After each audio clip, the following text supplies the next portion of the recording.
So'nggi bir necha yil davomida podkast orqali minglab erkaklardan eshitdim. Ular porno bilan bog'liq odatga tushib qolganliklarini aytishdi. Ular o'zlarini juda umidsiz his qilishadi va endi ular o'zlarini tuzalmasdek his qilishmoqda. Nima qilishni bilmayaptilar. Menimcha bu haqda suhbat bo'lishi kerak. Xuddi Jonathan Haydning tashvishli avlod haqida ijtimoiy tarmoqlarni haddan tashqari ishlatilishini, ayniqsa yosh qizlar orasida ruhiy salomatlikka olib keladigan jiddiy salbiy ta'sirlar haqida juda zo'r ish qilinganidek, biz endi nihoyat ruhiy salomatlik inqirozida ekanligimizni anglab yetayapmiz. Menimcha pornografiya va uning yosh erkaklar uchun qanday qiyinchiliklar yaratishi mumkinligi haqida ham suhbat bo'lishi kerak. Bu albatta qizlar va ayollar ham porno ko'rmayapti degan ma'noni anglatmaydi. Ma'lumotlar bizga shuni aytadi, ammo albatta bu yosh erkaklar tomonidan ko'proq ovoz chiqarilayotgan muammo kabi ko'rinadi. Va bu albatta tanishuv xulq-atvori, tanishuv ilovalari va sherikni topish yoki kutish imkoniyatining mavjudligi haqida butun suhbat bilan bog'liq. Ammo haqiqiy tanishuv xulq-atvori va real dunyodagi jinsiy xulq-atvor kamaygan. Demak, muhokama qilinishi kerak bo'lgan juda ko'p narsa. Va bilasizmi, ideal holda bizda psixiatr, psixolog va mutaxassislar paneli bo'lishi kerak. Va ehtimol biz buni dunyoga xizmat sifatida birgalikda qilishimiz lozim. Chunki men bu haqda ko'p eshitaman. Masalan, farqlash uchun men YouTube kommentariyalardan yoki odamlarni "Hey, men ribay, steak iste'moli yoki kofe yoki energiya ichimliklari qaramligiga duch kelganman" degan xatlar olmayapman. Bu odamlarning o'zlari haqida umidsiz tushkun his qilishga olib kelmaydi.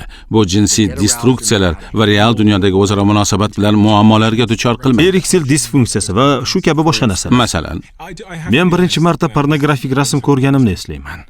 Bu faqat bitta rasm edi. Bu ayolning bitta ko'kragi ko'rinib turardi, lekin men uchun juda kuchli stimulyatsiya edi. Hozir men 31 yoshdaman. Endi bunday rasm meni umuman qiziqtirmaydi. Meni jinsiy qo'zg'alish mexanizmim o'zgargan. Meni miyam pornografiyaning juda ekstremal shakllariga ko'nikib qolgan. Bu doimiy evolyutsion jarayon. Oldin bu oddiy rasm meni hayratga solgan. Endi esa miyam kuchliroq stimulyatsiya talab qiladi. Lekin bu faqat pornografiya emas. Hozirgi jamiyatda jinsiy aloqa ham ekstremal tomonga siljiyapti. Chunki odamlar pornografiyani ta'siriga moslashyapti. Men siz aytgan narsalar haqida o'yladim. Ayniqsa minglab odamlar sizga pornografiya haqida yozayotgani to'g'risida. Shu bilan birga abstinensiya tavsiyasining eng katta muammosi shuki, ko'pchilik odamlar uchun muqobili yo'q. Mana shunday sharoitda nimani tavsiya qilgan bo'lardingiz? Nima deb o'ylaysiz? Ideal holatda insonlar sog'lom munosabatlarga intilishlari kerak, lekin bu ham ijtimoiy muammolar bilan bog'liq. Hozirgi kunda romantik munosabatlar qurish qiyinlashgan. Ko'plab yigitlar o'z juftini topa olmayapti. Men shu mavzu bo'yicha ko'plab insonlar bilan suhbatlashdim va ular shuni ta'kidlashyaptiki, jamiyatda jinsiy aloqa asosan erkaklarning yuqori 10% qatlami orasida sodir bo'ladi. Qo'y 50% dagi erkakning yarmidan ko'pi 1 yildan beri jinsiy aloqa qilmagan. 19 yoshli yigitni tasavvur qilaylik. Unga aytamiz, pornografiyadan voz kech, onanizm qilma. Xo'sh, u nima qilish kerak? Mayli, men hech kimga aytmayman. Buni yechimi qanday? Yoki uni xulq-atvorini to'xtatib qo'ying, yoki uni yoshi va sharoitlar shunga mosligini hisobga olib sog'lom romantik va jinsiy aloqalarga olib kelishi mumkin bo'lgan narsalar haqida o'ylab ko'ring. O'ylaymanki, siz aytganingizdek, men bu yerda qoqilib ketayotganim uchun men ehtiyot bo'lishga harakat qilmayapman. Men imkon qadar ochiq bo'lishga harakat qilyapman va haqiqatga ishonmaydigan narsalarni aytmayman. Masalan, pornografiya ma'lum odamlar tomonidan sog'lom tarzda iste'mol qilinishi mumkinmi? Xo'sh, ehtimol ha. Ko'p odamlar bunga berilib ketishadimi va bu ularning hayotiga zarar yetkaza boshlaydi. Ehtimol hatto giyohvandlik, hatto ish joyidagi ishqiy xatti-harakatlarga, boshqa jihatlarga to'sqinlik qiladimi?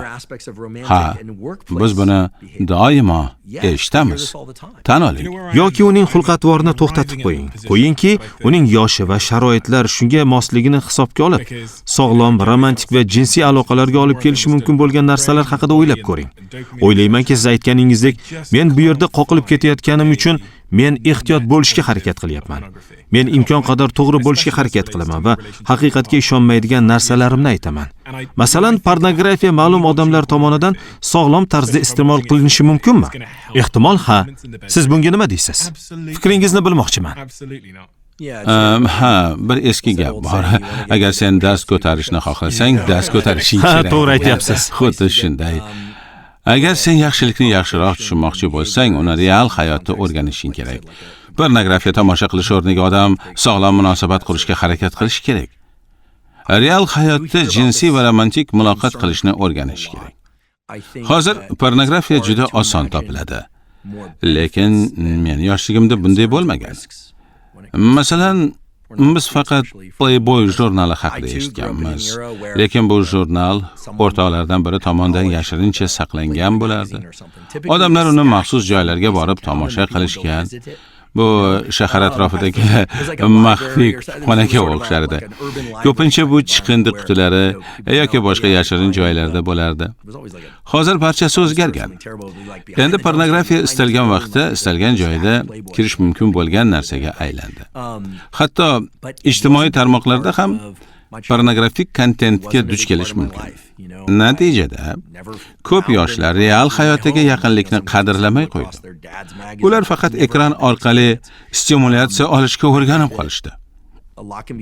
Real hayotdagi muloqot, sevgini his qilish, jufti bilan bog'lanish kamroq bo'lib qoldi. Meni bolaligimda pornografiya katta rol o'ynamagan. Men hech qachon uyimda pornografik materiallarni topmaganman. Ba'zi bolalar otasini jurnallarni tasodifan topib olishi mumkin. Lekin men bunday tajribaga ega emasman. Hozir biz sog'lom tanishuv va munosabatlar qanday shakllanish haqida ko'proq gaplashishimiz kerak. Bu haqiqiy hayot tajribasi bilan bog'liq bo'lishi kerak. Lekin bu katta mavzu va batafsil muhokama qilinishi lozim. Biz shunday dunyoda ulg'aymoqdamizki, hamma narsa internet orqali yetkazib beriladi. Bu nimani anglatadi? Dopamin juda kam harakat evaziga chiqariladi. Kimdir nimadir topmoqchi bo'lsa, shunchaki Google orqali izlaydi, kimdir mazali ovqat istasa, uni eshigigacha yetkazib berishadi. Bu potensial muammo emas, bu haqiqiy muammo. Biz o'zimizni nazorat qilish mexanizmlarini o'rganishimiz kerak. Nega? Qonunlar orqali bunday narsalarni cheklab bo'lmaydi.